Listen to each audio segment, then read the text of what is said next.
C'était en huitième de finale, elle rencontrait Soyaux, qui est une équipe de D2, qui est quand même bien classée, puisque c'est le leader de la D2, et bien ça a été, on peut dire, une problème de santé. Le match se disputait à la Plaine des Jeux de Gerland, sur le terrain numéro 10, et bien les Lyonnaises ont remporté cette rencontre. Gabriel Vacher. Après un fabuleux triplé l'an passé, les féminines de l'OL sont plus que jamais en course pour renouveler leur exploit cette saison. Après avoir frappé un grand coup en quart de finale aller de la Coupe d'Europe mercredi face à Malmö, et après avoir écarté les différentes prétendantes au titre de championne de France, les filles de Patrice Lair ont franchi un nouveau tour de Coupe de France ce dimanche grâce à un large succès face à Soyaux, 11 buts à 0. Bien que leader du groupe B de Division 2, Soyaux n'a pas pesé très lourd face à l'Armada lyonnaise. Après 15 minutes de jeu seulement, ces dernières menaient déjà 3-0. Un but de Pasco contre son camp, une tête de Weddy Renard sur corner et un face-à-face gagné par Eugénie Le Sommer lançait parfaitement la partie. Quelques minutes plus tard, Laetitia Tonazzi, bien servie par Mégane Rapinoe, portait même la marque à 4-0. Le score à la pause.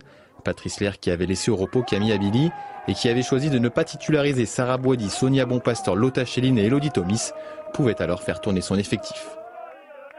Au retour des vestiaires, le scénario du match restera inchangé. Sur 2 coups de pied arrêtés, Eugénie Le Sommer et Corinne Franco aggravaient la marque, 6-0 pour l'OL féminin. Puis 7-0 quelques minutes plus tard sur un nouveau but d'Eugénie Le Sommer.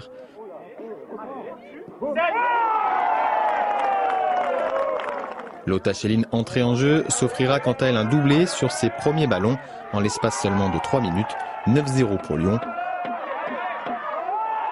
Le quadruplé de Le Sommer et une dernière frappe de Louisa Nessib viendront conclure cette partie sur un score sans appel de 11-0, sans surprise, mais de quoi bien préparer la semaine à venir pour Patrice Lair et ses joueuses. On a fait le nécessaire, c'est-à-dire d'être sérieux, de marquer des buts et pas en prendre. Bon, ça a permis aussi de faire attention au temps de jeu de mes joueuses. Bon, il nous reste 2 matchs, 2 matchs importants. D'aller faire un bon match à Malmö pour se qualifier pour les demi-finales de la Champions League et naturellement une victoire à Montpellier aussi serait bien. Même si à Montpellier, c'est bon, un match nul même serait un bon résultat. Pour confirmer un petit peu notre championnat de France. Et après, il nous restera 4 matchs contre les 4 derniers pour devenir définitivement champion de France. Des Lyonnaises qui partiront dès demain matin pour la Suède. Elles regagneront ensuite directement Montpellier en fin de semaine.